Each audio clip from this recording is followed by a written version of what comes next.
क्यों कर वर्गों हक श्री महामति कहे मोमिनो मैं बोलत बुध माफक ख्वाब मन जुबान सो क्यों कर वर्णों हक क्यों कर बोलो श्री कृष्ण कन्हैया लाल की। सद्गुरु महाराज को, श्री प्राणनाथ प्यारे को, अखंड परम धाम को, परम प्रिय सुंदर साथ जी, पूर्ण ब्रह्म परमात्मा अक्षरातीत श्री कृष्ण जी, श्री राजी महाराज को ठुलो कृपाकै कारण हामी आफ्नो घरको याद गर्ने अवसर प्राप्त गरिरहेका छौँ। परिक्रमा ग्रन्थ अन्तर्गत प्रकरण 12 आज पुरा भएर अब अगाडि बढ्दैछौँ। हामीहरू 13औं प्रकरणको 1 चौपाईदेखि 11 चौपाईसम्म हामी श्रवण गर्नेछौँ। विशेष गरिकन अब हामी रङ्गमहलको उत्तरतर्फ रहेको पुखराज पर्वतको विषयमा श्रवण गर्नेछौँ। हामीले सामान्य रूपमा संक्षिप्त रूपमा सरसर्ती बुझेकै छ पुखराज पर्वतको विशेषता। पुखराजको तरहटी, जसलाई तल जमिनमुनि खजानेको तालको रूपमा हामी जान्दछौँ, त्यसको बीचमा रहेको 5 स्तम्भहरू, त्यहाँबाट माथि उठेर 4 कुनाका 4 थम्बहरू, बीचको थम्ब जलस्तम्भको रूपमा माथि आकाशीको चाँदनीसम्म पुगेर त्यही जल पुखराजको ताल हुँदै अद्भिजको कुण्डमा प्रवेश गरेर त्यहाँबाट अगाडि बढ्दै ढप चबुत्रा मूलकुण्ड हुँदै बाहिर प्रकट भएको। त्यसै गरी पश्चिम उत्तरका घाटीहरू भए अनि 250 भौमसम्म साँगुरिएर महलहरू उठेको र बाँकी 750 भौम चौडाइको रूपमा फैलिएर माथि 1000 भौमसम्म माथि पुगेको, चाँदनीमा पुगेको र फेरि बीचबाट चाँदनीबाट पनि बीचबाट आकाशी महल खडा भएर त्यो सुन्दर दृश्य, बङ्गलाजीको त्यस्तै दृश्यहरू भए। यी सारा वर्णनहरू हामी संक्षिप्तमा श्रवण गर्नेछौँ। अब आउनु सुरु गरौँ। सुख लिजो मोमिनो, बोलो श्री सद्गुरु महाराज को।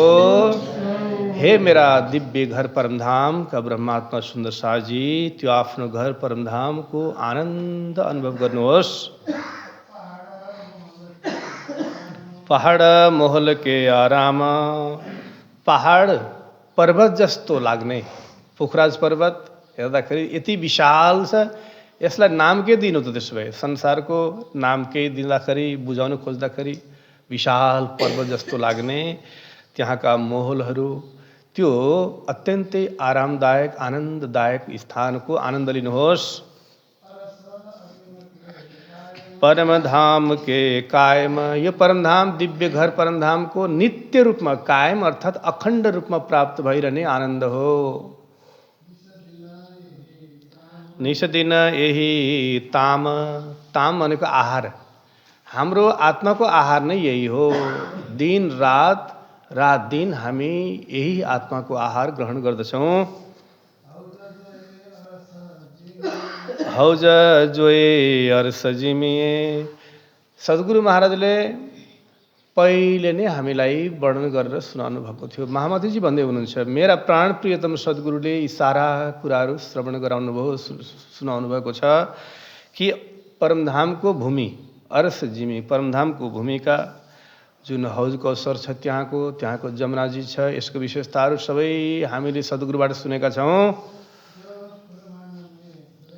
जो फुरमान में फुरवाए, ती सबै कुराहरू चाहिँ यहाँ यी अनेक शास्त्रहरूमा पनि त्यही कुरा उल्लेख गरेको पाइन्छ। पहाड मोहल पेड इनका, महामतिजी भन्दै हुनुहुन्छ, पहाड यो पुखराज पर्वतको विशेषता, अनि पेड वृक्ष जस्तो लाग्ने, त्यस्तो खडा हेर्दाखेरि, टाढाबाट हेर्दाखेरि वृक्ष जस्तो लाग्ने ती मोहलहरू, त्यसका सारा विशेषताहरू म अलिकति वर्णन गर्दछु। सो धनी हुकुमे देऊ बताए। अब त्यसको सारा वृत्तान्त म धाम धनीराजजी महाराजको आज्ञाले म त्यसलाई अलिकति भए पनि संक्षिप्तमा वर्णन गर्दछु। एक जबेर इन जिमी पर यो परमधामको दिव्य भूमि, अखण्ड भूमि, चैतन्य भूमिकोमा एक जबेर एउटै रत्नद्वारा निर्मित, अर्थात् पुखराजको रत्नबाट तयार भएको विशाल पर्वत समान प्रवाह पर्वत जस्तो लाग्ने पुखराज पहाड छ। बीच अरस एक नंग, बीच अरस परमधामको बीचमा, परमधाममा एक नंग एउटै नंगद्वारा बनिएको, पुखराज नाम गरेको रत्नद्वारा बनिएको।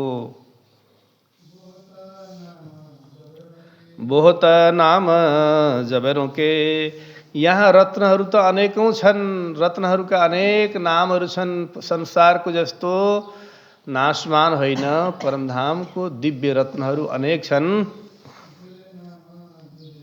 जुदे नाम जुदे रंग, ती रत्नहरूको नाम पनि अलग अलग छ।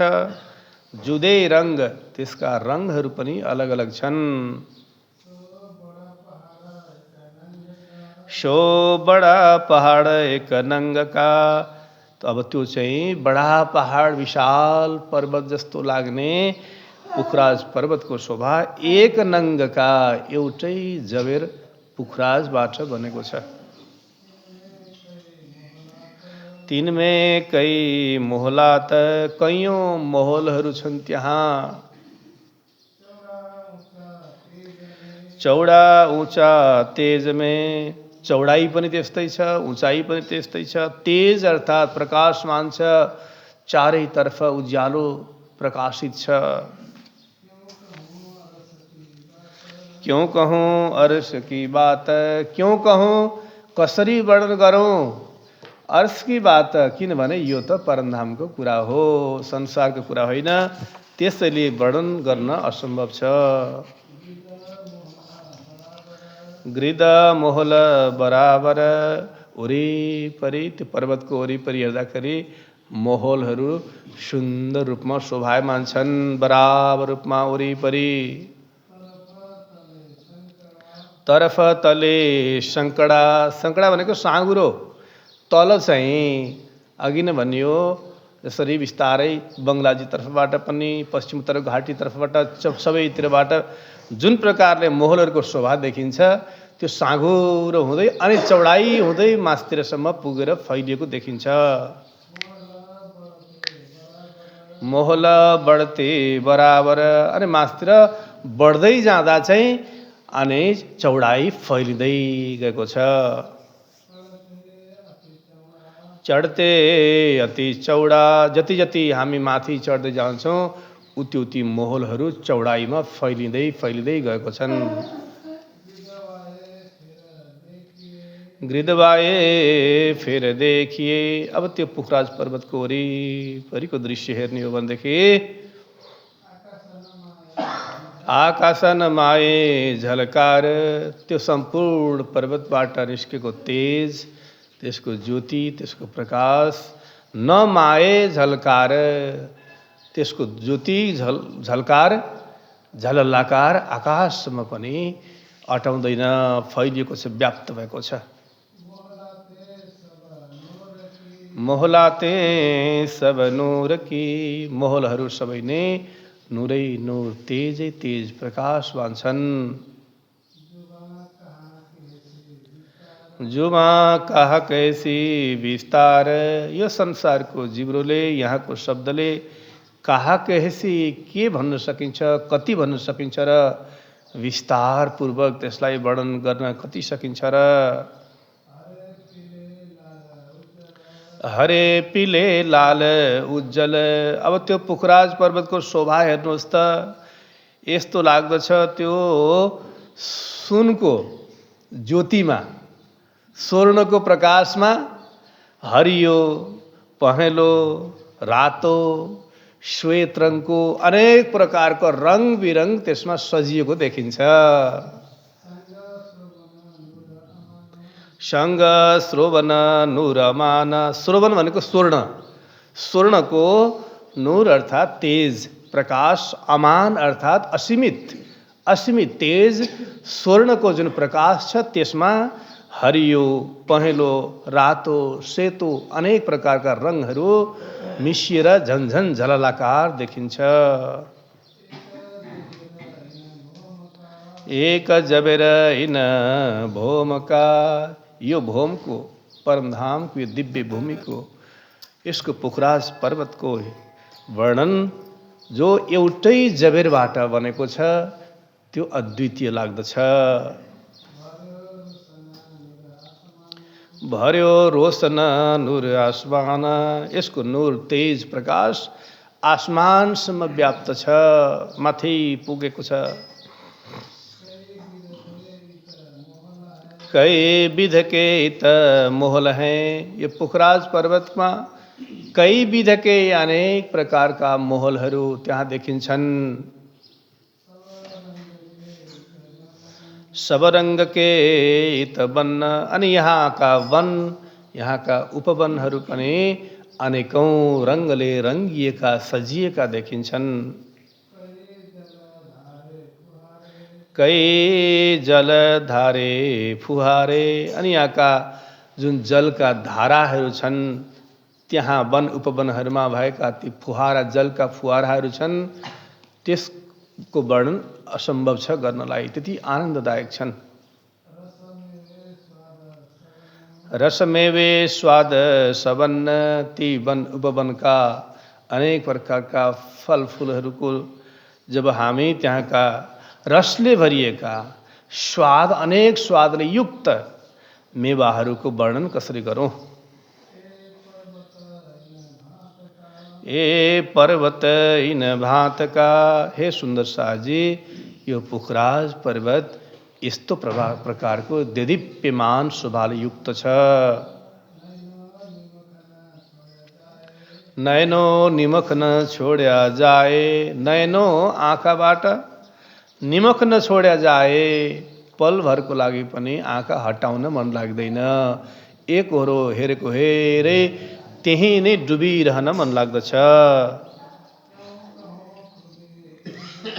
क्यों कहूँ खुबी न जुबा, यसको शोभा कसरी वर्णन गरौँ, अद्वितीय शोभा छ।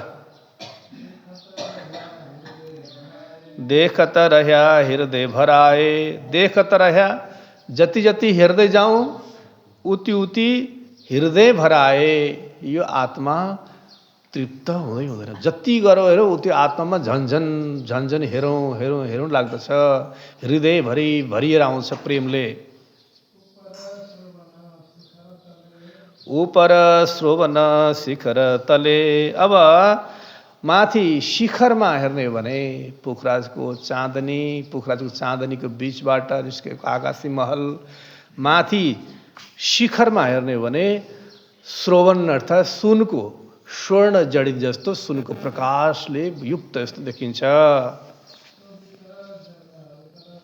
शोभित जल उतरत, त्यो खजानेको तालबाट निस्केको जल स्तम्भ, बीचको जल स्तम्भ पोखराजको चाँदनी हुँदै आकाशको चाँदनीसम्म, आकाशीको चाँदनीसम्म पुगेर त्यही जल फेरि बिस्तारै उत्रिँदै उत्रिँदै उत्रिँदै त्यसको पोखराज पर्वतको चाँदनीसम्म आएर तल बङ्गलाजीको माथि रहेको पोखराज तालतर्फ प्रवेश गर्दछ। खुबी खुसबोए वनमे, त्यो यमुनाजीको जल जुन प्रकारको छ माथि वन उपवनलाई सिंचित गर्दै त्यो जल खुबीले भरिएको, अनेक प्रकारको शोभाले युक्त, अनेक खुसबो सुगन्धले युक्त छ र त्यो वन उपवनमा सिंचन गर्दै गर्दै गर्दै तालमा मिल्दछ। आए मिल्या ताल जित, अब तल पोखराज ताल विश्वभूमि नीचे तलको जुन पोखराज ताल छ त्यहाँ आएर मिल्दछन्। खुबी न पहाड की, हे सुन्दर शाहजी यो दिव्य पुखराज पर्वतको शोभा ऊंचा माहे आकाश यति उचाइले युक्त छ मानौ यस्तो लाग्दछ आकाशसम्म पुगेको जस्तो भान हुन्छ। कई मोहल बैठक रोशनी यहाँका कैयौं मोहलहरू बैठकहरू प्रकाशवान छन्, चारैतर्फ प्रकाश छरिरहेका छन्। ज्यों रोशन धाम प्रकाश ज्यों जसरी धाम प्रकाश धाम भनेको रङ्गमहल जसरी रङ्गमहल प्रकाशित छ चारैतर्फ झलहलाकार छ त्यस्तै नै पोखराज पर्वत पनि अत्यन्त प्रकाशले युक्त देखिन्छ। ज्यों रोशन धाम प्रकाश खूबी न पहाड़ की ऊंचा माहे आकाश कई मोहल बैठक रोशनी ज्यों रोशन धाम प्रकाश ज्यों रोशन धाम प्रकाश। बोलो श्री अखंड परम धाम को प्रणाम। सुंदर शाह जी प्रणाम प्रणाम।